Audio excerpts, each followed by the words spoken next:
اور برد رسول اقلیم ولایت کے تاجدار، عبادت و ریاضت میں مسلمانوں کے پیشوا،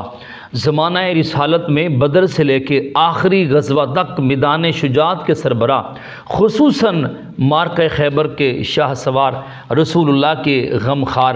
خلفائے ثلاثہ کی خیر خواہ، تمام صحابہ کے محبوب، رسول اللہ کے محب صادق، جنہیں اللہ رب العزت نے اپنی محبت کا مجتبی دیا، جن سے بغض رکھنا کفر اور جن سے محبت کرنا ایمان۔ حضور اکرم صلی اللہ تعالیٰ علیہ وآلہ وسلم کی وہ لاڈلی صاحبزادی جو مجلس میں آئیں تو حضور کھڑے ہو جائیں، جن کی سواری میدان محشر سے گزرے تو تمام اہل محشر کی گردنیں جھک جائیں، ایسی گرامی مرتبت شہزادی خاتون جنت سیدہ فاطمہ الزہرا سلام اللہ علیہا کے شوہر، جنت کے جوانوں کے سردار حسنین کریمین رضی اللہ تعالی عنہما کے والد، سلسلہ نسل محمد صلی اللہ تعالی علیہ وآلہ وسلم کے بانی،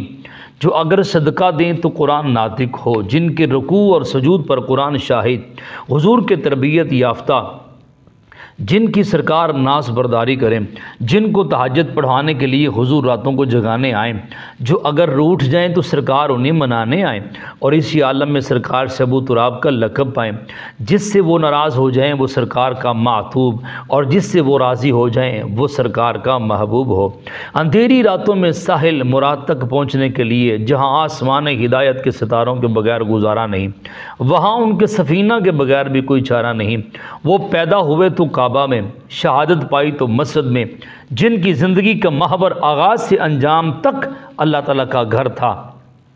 جب تک دنیا میں رہے تو اللہ کی خاطر، دنیا سے گئے تو اللہ کی خاطر، جنہوں نے اپنے شہزادوں کو تربیت بھی ایسی دی کہ دونوں نے شہادت پائی۔ یہ سارا خاندان ہی شہداء کا تھا۔ رسول اللہ خاتم الانبیاء تھے اور یہ خاتم الخلفاء تھے۔